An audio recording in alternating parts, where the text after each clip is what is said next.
Hello, welcome to Premiere Scene. I'm Claire Bueno as we attend the world premiere of Alita, Battle Angel.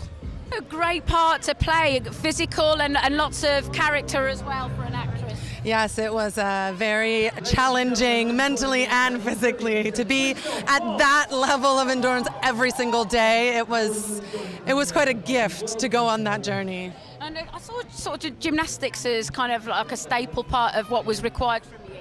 Yeah, well, a lot of martial arts every single day, training for 5 months. It was nice to tone my body, but also to tone my mind, and that was a nice byproduct from the training. Obviously, we're set in a world of a dystopian world. But for me, watching the film, the characters have a lot of heart, and the story has a lot of heart. Was that really important to you?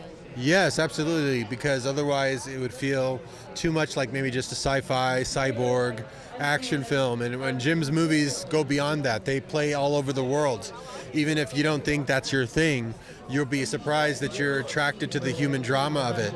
So that's the word we're trying to get out to people, is that even if you don't know what a manga is, you're going to be so endeared to this character and to this world and find it so relatable. It'll shock and surprise you. It shocked me. And the aesthetic of the film, was that always in the script, or did you bring that kind of Mexican vibe as your own imprint? That was something Jim had already done. He had actually, but not for that reason, mainly for a scientific reason. He thought that it needed to be closer to the equator in order for a space elevator to work. So he surmised that it was probably like Panama City, which I thought, great, that's like a Latin country. You've never seen a sci-fi Latin film. We're going to have an amazing look for this film. But he really did it for scientific reasons, first and foremost. Your character, there's more to him than meets the eye. It must have been wonderful reading that.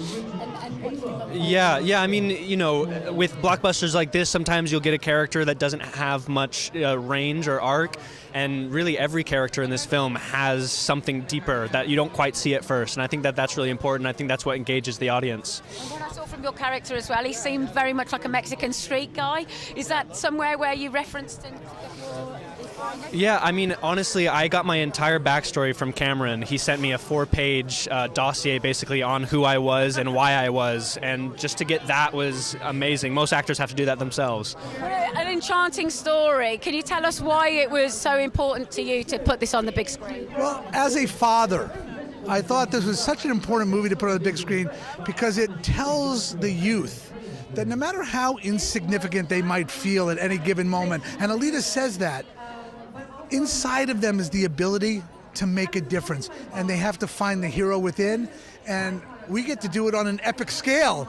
We get to combine heart and empathy with incredible action, and it just had to make the movie.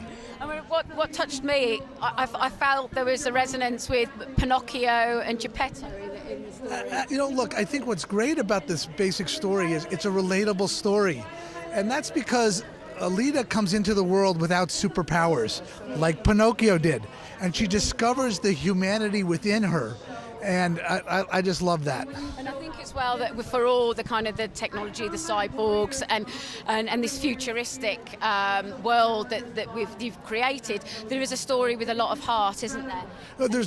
Look, I think science fiction is a great opportunity to be a metaphor for the world in which we live, and as we push technology in our world, we have to not allow ourselves to lose sight of the humanity. And Alita represents that both as a movie and as a character, and I'm thrilled that we get to bring that message to people. That's it from the world premiere of Alita, Battle Angel. Please remember to subscribe to ensure we'll see you next time.